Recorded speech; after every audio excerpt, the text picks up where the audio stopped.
Bonjour à tous et à toutes, bienvenue sur Free Matin. Nous sommes vendredi 9 mars de l'an 2018. Kader Achirou, bonjour. Bonjour Nada Dion, chers amis internautes, bonjour. À la une des parutions ce matin, nous avons le report de la rencontre incarnant les négociations syndicats-gouvernement, les braquages dans l'Ouémé, Zou et Plateau. Et nous avons toujours la rencontre entre le président Patrice Talon et son homologue français Emmanuel Macron. Carles Kitome, vous êtes là pour nous présenter le bulletin matinal d'information. Bonjour.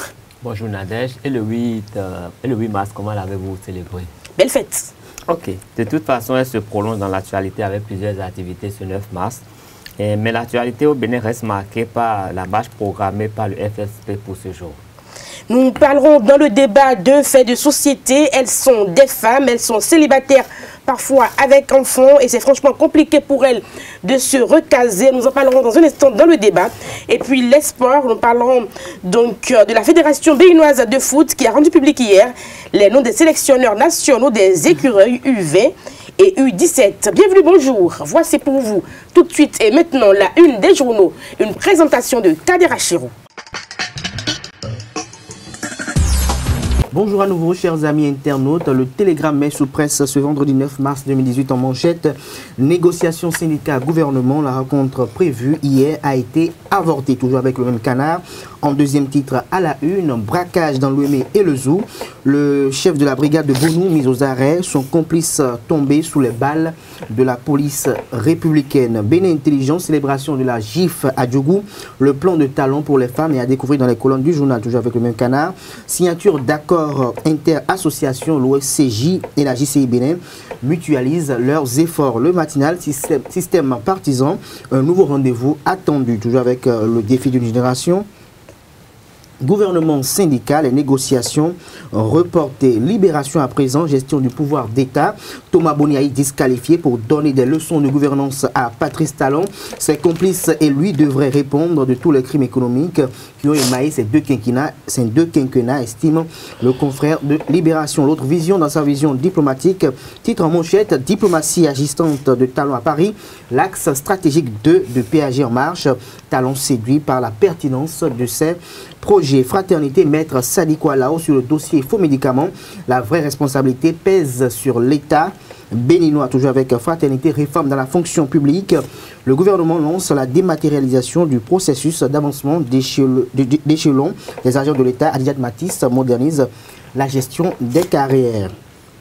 La Nation, dématérialisation des actes administratifs, une plateforme pour la gestion des carrières. En page 3, La Nation parle de cette dématérialisation des actes administratifs et toujours avec le Code national d'information.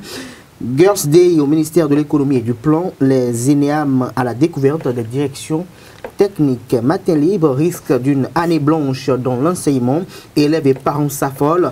Talon prend tout son temps, toujours avec Matin Libre, à propos de notre article dossier FNM du 2 mars, les clarifications du cabinet Canal Audit. Le Béninois libéré, Bénin, terre bénie, s'interroge le canard, quand Dieu s'invite en chair dans le règlement de la crise sociale, la mère ou le père de Talon veut sauver son fils des mains de ces syndicalistes acquis à la fois de l'église de Banamé.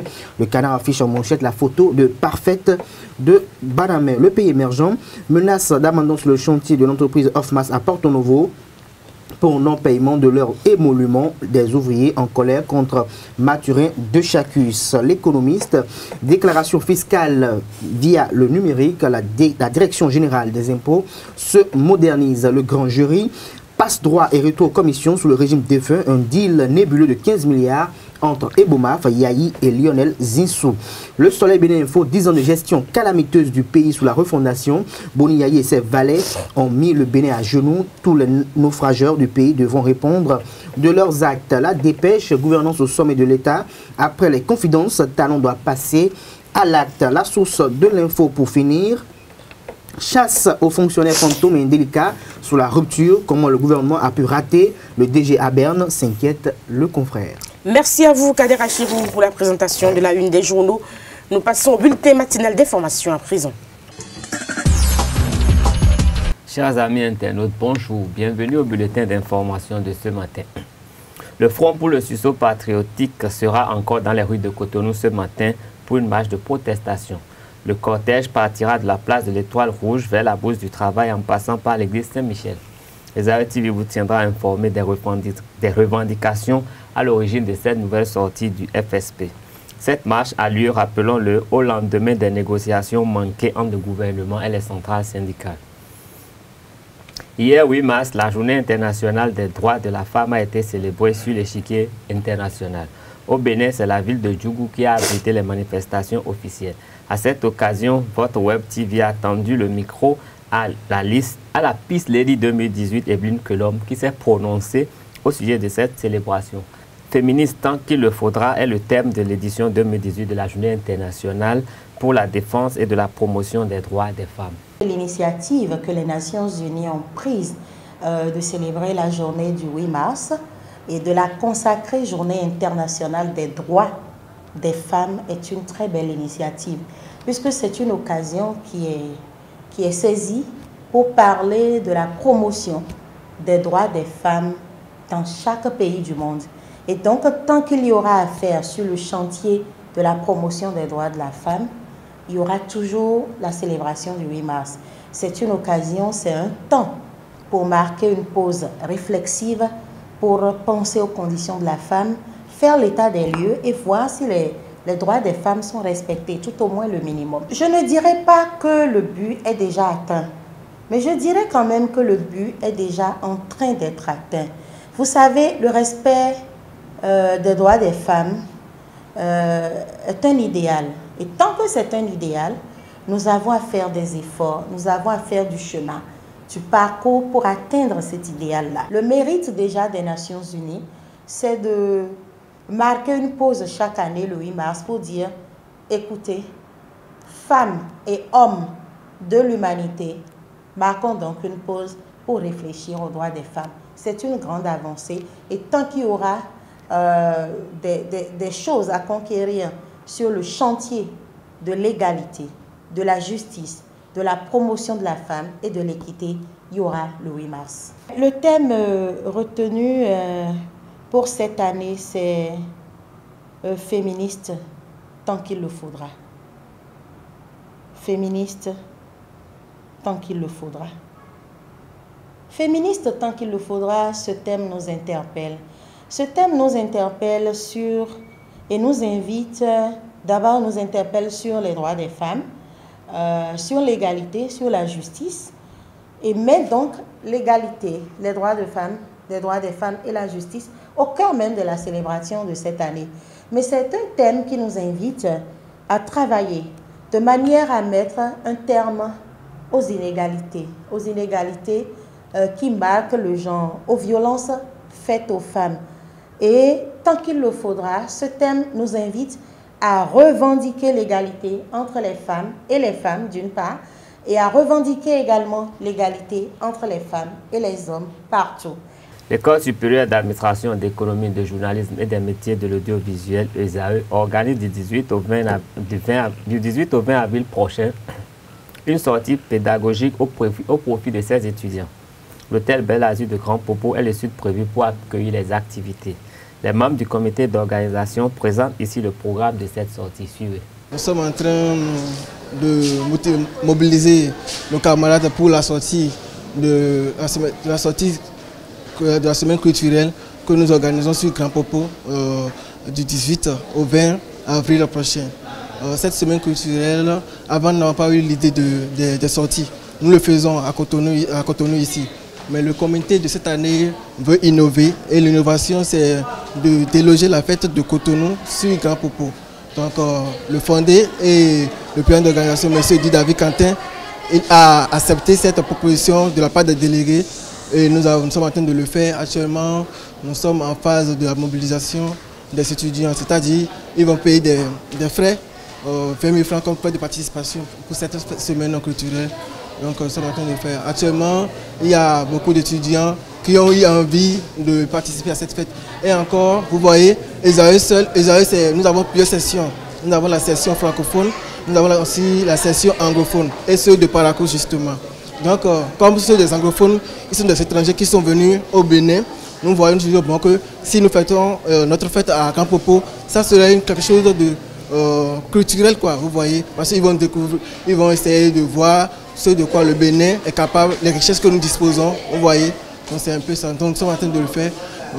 Les gens aussi sont mobilisés parce qu'il y a d'autres, ceux de la première année qui sont vraiment contents pour cette innovation de la part des délégués. Donc nous sommes en train de le faire. En fait, nous avons plusieurs activités à dérouler. D'abord de Cotonou ici jusqu'à Grand Popo. Pour cette activité, nous allons parler. La semaine va commencer un mardi et nous allons dérouler les matchs de football entre la section francophone contre la section anglophone. Vous voyez, ça c'est un match de gala, de partage et de brassage entre les étudiants de la section francophone et de la section anglophone. Après ça, nous avons des séances de débat. Ça serait le jeudi à Grand Popo.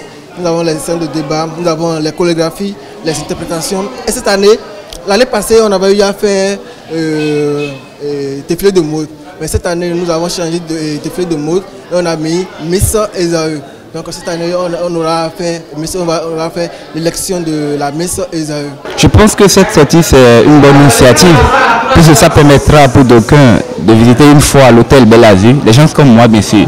Et comme l'adage le dit, après le travail, c'est le réconfort. Donc je pense que c'est une bonne initiative, selon moi. Je trouve que c'est une bonne initiative prise par l'administration. Ça va permettre aux élèves comment dirais-je, de se déstresser après tout le stress qu'on a eu à faire durant toute l'année scolaire. Le Haut Commissariat aux réfugiés des Nations Unies a annoncé avoir évacué 1334 réfugiés de Libye vers des pays tiers en raison de leur vulnérabilité, portant ainsi à 8000 le nombre des évacués au titre de cette année 2018. L'agence onusienne fait état d'un total de 1020 migrants évacués vers le Niger et plus de 300 vers l'Italie. Selon Roberto Mignone, représentant du HCR en Libye, son organisation espère évacuer 5 à 10 000 réfugiés en 2018. Pour cela, le HCR compte ouvrir un centre de transit qui sera installé à Tripoli et dont la capacité sera de 1000 personnes. Un centre qui remplacera les centres de détention et permettra de procéder à 6 évacuations mensuelles. Plus de 30 000 $ ont été collectés au profit de l'athlète sud-africain de triathlon, Meggy Gwala. Pendant qu'il se rendait à vélo à son entraînement vers 3 h du matin, le 8 mars, il a été agressé par plusieurs personnes qui ont tenté de lui couper une jambe à l'aide d'une scie rouillée. Choqués, des centaines de personnes se sont mobilisées pour qu'il puisse payer son opération et ses frais médicaux. Il a subi une opération qui a duré plus de 5 heures. Ce sera tout pour cette édition. Merci de rester fidèle à Usawe TV. Merci à vous. La grande édition du journal est prévue pour 19 h sur Usawe TV. Nous passons au débat. Nous parlons de faits de société ce matin. Le débat sur Frématin, nous parlons donc des femmes célibataires qui ont des enfants et qui ont du mal à se recaser. Franchement, c'est la faute aux hommes, Carles Kitome. Vous les enceintez, vous les abandonnez après. Ça, je considère carrément que c'est une attaque. Mais bon, on ne peut pas faire des enfants tout seul. Un enfant, il faut forcément un père et une mère. Et je pense que si les enfants se retrouvent sans parents ou si les parents démissionnent, c'est forcément la faute d'eux. Soit les parents ne s'étaient pas vraiment préparés avant de se retrouver dans cette situation où les gens n'ont pas su prendre les garanties de confiance nécessaires avant de s'engager. Et puis bon, ça a donné ce que ça peut donner. Finalement, on ne se sent plus capable de supporter la présence de l'autre ou de construire sa vie avec l'autre. C'est vraiment déplorable parce que je crois que déjà tout petit, en nous éduquant, on nous a dit que le mariage, ce n'était pas un jeu d'enfant, c'était un engagement très sérieux. Il fallait être prêt, et sur tous les plans financiers, moral, mental, avant de s'y engager. Et toutes les fois qu'un enfant vient court-circuiter le cours normal des choses, ça pose généralement des problèmes. Mais n'empêche, il y a des gens qui ont fait des enfants pendant qu'ils étaient sur les bancs et qui ont pu quand même rester ensemble pour vraiment éduquer ces enfants. C'est juste un peu de sacrifice. Et quand on n'est pas prêt à consentir ce sacrifice pour sa progéniture, on se retrouve soit dans la rue à la merci de tout le monde et les enfants même deviennent des parias. Et elles sont nombreuses dans la ville de Cotonou, Kaderesh, où elles rivalisent parfois avec les jeunes filles. Elles rivalisent même plus qu'avec même les femmes. Mais il paraît qu'elles sont bonnes. Les femmes. Elles ont de l'expérience. Au foyer. Bon, elles sont bonnes. Bon, je ne suis pas... C'est discutable. Expert, je n'ai pas un cabinet qui... Je dirais que c'est un phénomène aujourd'hui assez récurrent. Aujourd'hui à Cotonou et même un peu partout dans le pays et dans le monde, où nous assistons à une mode. La mode, c'est quoi? C'est qu'on a 1, 2 enfants et on est célibataire. Pourquoi? Parce que on estime que les hommes aujourd'hui veulent être autocratiques, veulent être dictateurs. Et donc aujourd'hui, dans un contexte où la femme veut quand même s'assurer une certaine autonomie, où la femme veut parler plus que l'homme, où la femme veut estimer qu'elle a des valeurs plus que l'homme. Vous estimer de la femme? Non, la femme a. Non, elle n'a pas de valeurs plus que l'homme parce que même dans les livres saints, dans les livres saints, on parle de valeur. On parle de valeur plus que l'homme. Ouais, on parle de valeur. Dans les livres saints, c'est dit que c'est l'homme. C'est l'homme. Je me fie aux Écritures saintes. C'est l'homme qui est le patron. Ça n'a rien à voir avec les valeurs. Quand vous êtes patron de foyer, ça ne veut pas dire que vous avez des valeurs. Quand on parle de valeurs naturellement naturelles. On ne parle pas de valeurs naturelles, on parle de valeurs en ce qui concerne au-delà des attributions ou des engagements. N'allez pas au-delà, restez ici. Des engagements qu'on doit prendre. Mais c'est moi, c'est mon opinion. Je le partage avec... Lorsqu'on parle de valeurs, les femmes ont beaucoup de valeurs. Beaucoup de bonté. Beaucoup même plus que les hommes. Vous êtes une femme, vous allez vous défendre. Vous êtes les chefs de famille, les hommes sont les chefs de famille, je ne refuse pas, mais en même temps... Mais aujourd'hui, c'est plus qu'une coutume aujourd'hui de voir ces femmes. D'abord, elles-mêmes se font fendiller leur couple parce qu'elles ne sont pas assidues au foyer. Elles vont à l'école pour être assidues au foyer. C'est des écolières. Des démarches qui ne doivent pas être menées. Elles s'habillent de façon hétérodoxe. Elles ont des coutumes qui ne sont pas en phase avec leur statut dans la société. Tout cela concourt à cela. Au-delà de cela, il faut aller maintenant au fond, au commencement. Au commencement où la plupart de ces femmes issues ou qui sont dans cette situation ont connu des hommes de façon sommaire. Il s'agit des hommes qu'ils ont connus soit sur les bancs, ou bien d'un monsieur qu'ils ont rencontré peut-être à une soirée, ou bien peut-être lors d'une partie de plaisir. Et du coup, avec ce monsieur, on a estimé que comme il a les moyens, c'est l'homme de ma vie. J'ai entendu dire même des jeunes, aujourd'hui, après 2 mois de relation avec une fille, on dit ça, je veux l'épouser. Après 3 jours de relation, on dit qu'on veut l'épouser. Conséquence, après à peine 8 mois de cohabitation, une grossesse intervient, on dit oui, on va supporter, on dit c'est ma femme, on présente, et quelques temps après, on découvre ce qu'on ne doit pas découvrir, on découvre les caprices des uns et des autres, et à la finalité, ça se disloque. Ça se disloque avec beaucoup d'amertume, de regret, à telle enseigne que ça impacte sur les enfants. Et je pense qu'aujourd'hui, il faut quand même essayer de conscientiser les femmes dans leur ensemble, parce que les véritables perdants de cette affaire, ce sont les enfants qui ont pour la plupart du temps des éducations un peu ambiguës, parce que au-delà de tout, s'ils ne perdent pas par ailleurs l'amour parental en allant vivre hors des parents, ils arrivent quand même à avoir quand même un choc mental, et c'est assez pertinent ce qui les distingue de la société, parce qu'ils pensent que les autres ne sont pas comme eux et ils voient la vie autrement. Donc je pense qu'aujourd'hui ce phénomène doit être un phénomène à combattre, et même les journées internationales de la femme doivent se baser sur ce phénomène. Il ne s'agit pas de parler des valeurs de la femme tout le temps, mais il faut quand même essayer un temps soit peu de parler des choses concrètes qui doivent quand même assurer une grande dignité à la femme, parce que ça ne fait pas sérieux de voir une femme. Et ça ne fait pas sérieux aussi à un enfant d'apprendre que sa maman a été mariée à un monsieur et que quelques temps après ils ne sont pas restés ensemble. Parce que le monsieur l'a battu, le monsieur la battait, elle est partie, elle a quitté le foyer, il y a beaucoup de problèmes. Le monsieur la battait parce que quel était son langage. Quand je vois nos mamans, nos grandes sœurs, parler à leur époux, il y a quand même une certaine retenue. Aujourd'hui, les jeunes filles d'aujourd'hui parlent sans retenue aux gens, parlent sans retenue à tel enseigne qu'on ne maîtrise plus. Parce que vous pensez que elles sont allées à l'école comme déjà d'ailleurs, ça constate déjà d'ailleurs. Avec à l'école aussi, on voit aussi les relations avec les patrons, avec comment dirais-je, les enseignants et autres, comment ils parlent aux enseignants de façon vulgaire. Et ça dénote de l'éducation. Quand vous ne créez pas votre enseignant, mais les hommes, vous pensez que les hommes sont polis? Les hommes sont polis aujourd'hui. Ils sont polis et ils ont maintenu cette connotation. Parce que au-delà de tout, on n'a pas voulu mystifier. C'est la génération tête baissée, il y a des problèmes partout. Non, franchement, même ces femmes qui sont femmes célibataires aujourd'hui ne sont pas issues de la génération tête baissée. Elles sont issues de la génération bien avant la tête baissée. C'est à cause des hommes qu'il y a des femmes célibataires. Donc il faut dire, vous êtes des incapables, des irresponsables tout simplement. Nous sommes très responsables, nous hommes. Très responsables. Une responsabilité. Vous battez des femmes devant les hommes, vous pensez que vous êtes responsable? Mais si elle tient des propos qui ne sont pas agréables devant les enfants, il faut la ramener à l'ordre. Il faut le dire avec courage. Il y a des femmes qui battent également les hommes, mais vous le savez, vous vous battez. Mais c'est bien pour cet homme, s'il se laisse battre, s'il va prendre ce qui le dépasse, c'est normal. Il faut prendre ce que vous pouvez canaliser. Je pense que c'est ce qu'on fera. Je pense pour ma part que battre une femme est un acte de lâcheté. Et moi, je ne me permettrai jamais de le faire. Je crois que c'est même une malédiction de se permettre de porter la main sur celle qu'on appelle sa femme. Et je pense que ce problème... c'est tranché là.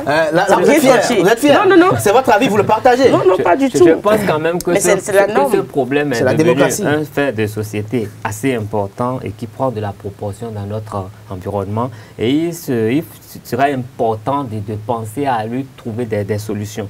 Et je pense que cela est parti d'un excès d'ambition que les jeunes ont aujourd'hui et du manque d'harmonie entre les gens qui décident de vivre ensemble. Et cela d'abord découle du fait que de plus en plus nos parents, sinon les parents sont des fonctionnaires ou sont dans le commerce, ce qui ne leur permet pas de consacrer le temps nécessaire à l'éducation des enfants. Les enfants sont livrés à eux-mêmes et les enfants sont finalement éduqués par les telenovelas qui nous apportent les cultures d'autrui, les cultures d'ailleurs. Les enfants sont tout le temps sur Internet et sur les réseaux sociaux. Et là-bas, beaucoup de choses se développent. Les gens se rencontrent sur Facebook et demain, c'est pour une partie de « je ne veux pas sortir, je ne veux pas être grossier ». Et ça continue. On a beaucoup de partenaires sur les réseaux sociaux et il suffit de s'envoyer et on se voit où et puis ça y est. Donc ça ne peut générer que ce qu'on a aujourd'hui. Et donc, je pense que c'est même une nouvelle forme de prostitution qui se développe parce que quand vous sortez de Cotonou, je crois, déjà à partir des 18h30, prenez la voie qui vient de Ouida vers Cotonou ou de Calavi vers Cotonou. Et tout, de 18h jusqu'à minuit, vous avez des femmes seules, bien habillées, bien sapées, qui sont toujours au bord de la voie, mais qui ne sont ni à l'attente d'un taxi-moto, ni à l'attente d'un taxi, mais qui sont là pour faire l'autostop. Et donc, c'est des gens qui sont vraiment disponibles et disposés. Disponible et disposé. Et il suffit que celui qui est pris en auto, qui est interpellé pour l'autostop, montre certaines dispositions et puis l'embarquement est fait. Mais entre-temps, c'est une femme qui a un ou deux enfants. Embarquement immédiat? Immédiat. Et puis tout est réglé en une fois. Alors que cette femme, c'est une femme qui a eu un ou deux enfants quelque part, qui a estimé que la vie avec ce dernier n'est pas commode, que c'est dur, c'est compliqué et qui va se trouver les moyens. Un homme va lui louer une chambre quelque part à Cocoto, mais là-bas, les enfants sont là et tous les soirs, elle va faire son petit commerce, elle est au bord de la voie. Et elle estime que les hommes, quand on n'est pas engagé avec eux, sont plus généreux. Donc, tous les soirs, elle se fait une petite manne qu'elle gère dans la journée. Et c'est une forme de prostitution qui ne dit pas son nom. C'est de nourrir les enfants. Mais c'est une forme de prostitution qui ne dit pas son nom, mais qui prend de la proportion. Et je pense que les gouvernants doivent saisir les sociologues, les anthropologues, pour qu'ils puissent essayer de trouver une solution. Maintenant, sinon, je pense que parce qu'il y a une génération qui est en train de se positionner. Celles qui sont sur le marché aujourd'hui ne sont pas très branchées Internet et réseaux sociaux. Mais quand je vois leurs petites sœurs qui sont hyper connectées, je ne sais pas ce que ça va générer dans 5 ans, 10 ans. Ça va être vraiment compliqué. Kader Achero, qu'est-ce qu'il faut faire finalement pour arrêter la saignée? Pour arrêter la saignée, je vais d'abord justifier très rapidement quelque chose pour dire, quand je parle d'un homme qui peut oser, je parle d'oser, lever la main sur une femme, c'est pour exprimer quand même l'idéal sur lequel toute cohabitation mérite et nécessite quand même certaines restrictions. Et donc, il y a des limites à ne pas franchir.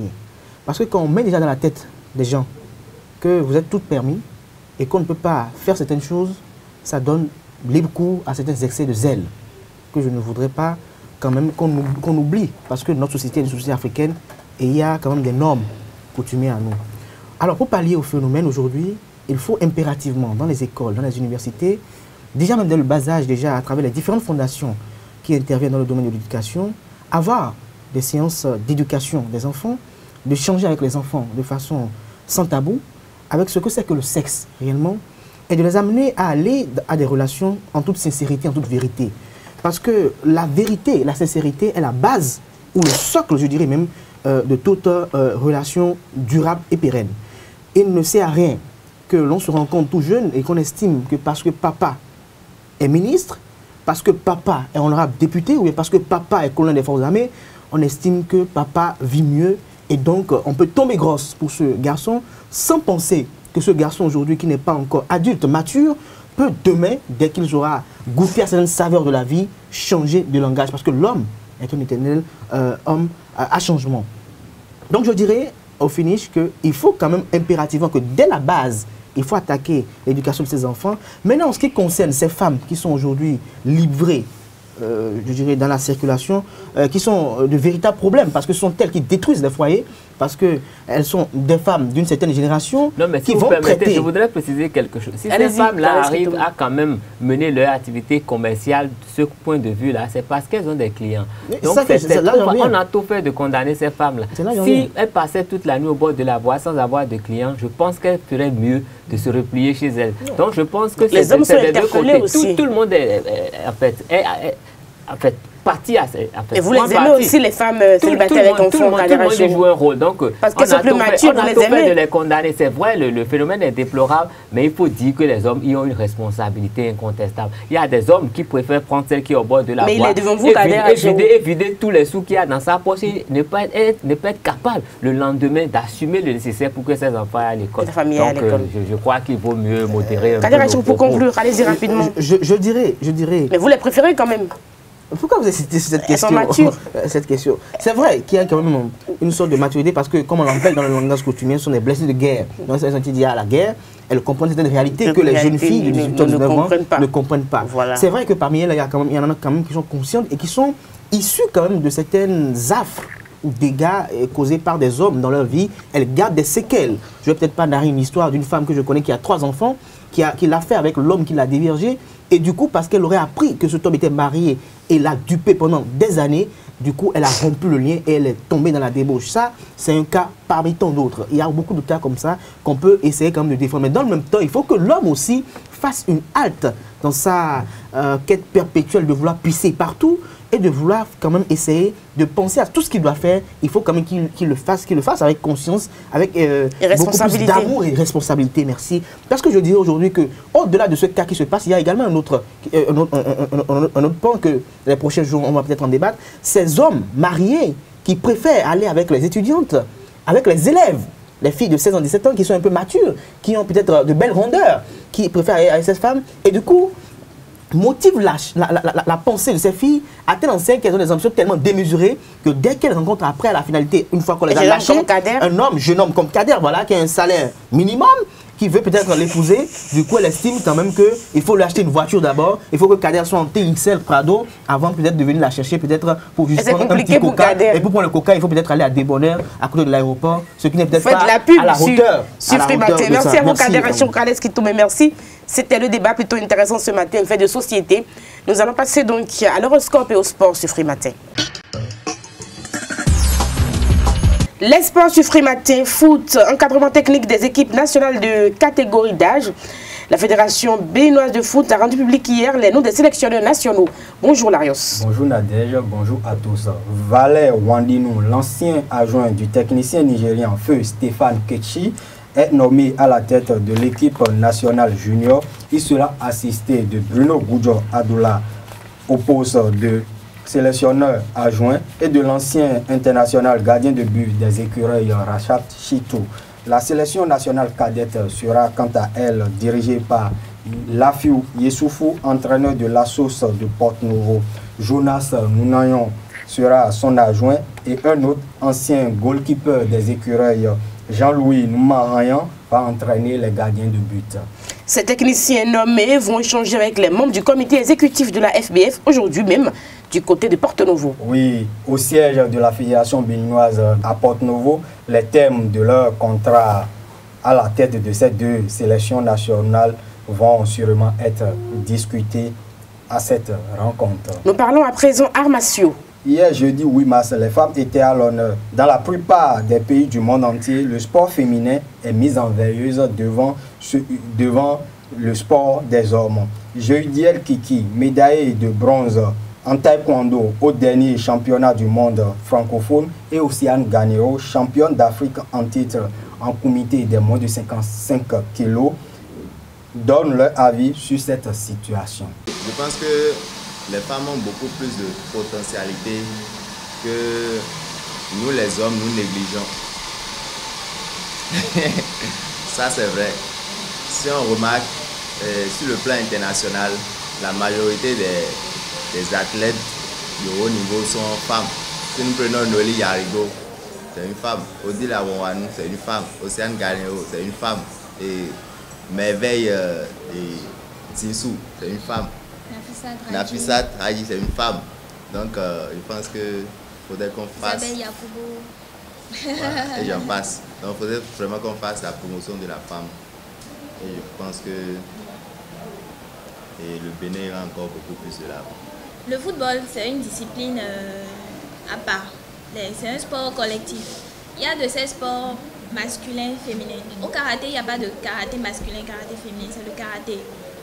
Quand l'équipe nationale sort, c'est l'équipe nationale qui est sortie.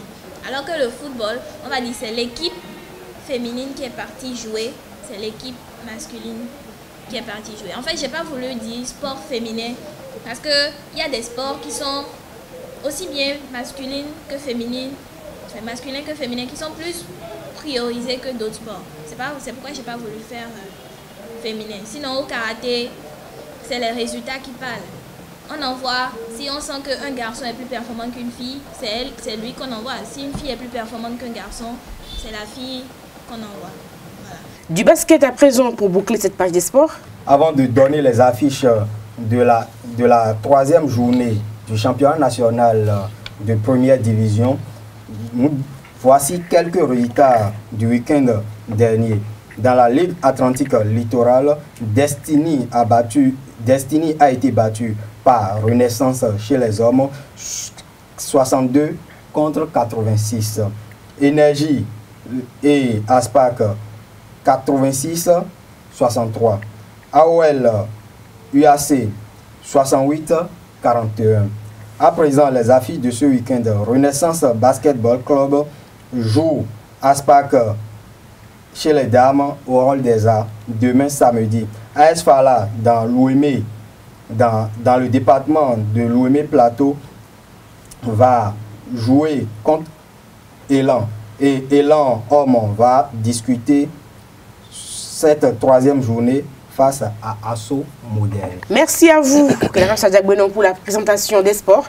Nous passons à l'horoscope. Bonjour Sandra Kwadei. Bonjour Nadège. Chers internautes, bonjour. Amis Bélier, pensez à mener une vie plus saine, mieux équilibrée. De la sorte, vous serez en mesure d'affronter dans les meilleures conditions les problèmes à venir. Taureau, vous serez une fois de plus d'humeur très conviviale. Toutes les occasions seront bonnes pour réunir vos amis et refaire le monde jusqu'à point d'heure. Gémeaux, Mars bien aspectée influencera votre camp. Votre forme physique sera très éblouissante. Vous ressentirez un grand bien-être et une intense joie de vivre. Cancer, la mise en place de l'organisation de votre vie professionnelle semblera actuellement plus importante pour vous et pour toute votre famille. Lion, l'ambiance planétaire sera neutre dans l'ensemble pour tous les natifs du signe. Vierge, avec l'arrivée de Vénus, planète bénéfique, un bon équilibre budgétaire est promis pour vous. Balance, vous rechercherez sérieusement la franchise dans vos rapports avec vos enfants, surtout s'ils sont adolescents. Scorpion, sur le plan professionnel, ça s'annonce très bien. Les efforts fournis depuis plusieurs mois commenceront enfin à porter leurs fruits. À vous la réussite. Sagittaire, il vous sera difficile d'oublier vos ennuis extérieurs une fois en famille et vous aurez plutôt tendance à faire la tête. Capricorne, vos perspectives professionnelles ne sont pas mauvaises, mais le succès ne vous tombera pas tout cuit du ciel. Verseau, Pluton ne formant aucune combinaison astrale avec les autres planètes, vous devriez pouvoir gérer votre budget sans histoire. Amis Poissons, pour finir, vous entretenez d'excellentes relations avec vos amis. Cependant, n'accordez pas une entière confiance à certains d'entre eux, car il y aura des risques de déloyauté, plus par faiblesse que par méchanceté. Ce sera tout pour la page horoscope de ce vendredi. Bon week-end aux amis du signe zodiaque. On se retrouve le lundi. Merci à vous Sandra Kwadei pour la présentation de la page horoscope. Merci à Lariosa Jagbeno pour les sports. Nous allons suivre de très près le week-end pour voir un peu comment ça se passera.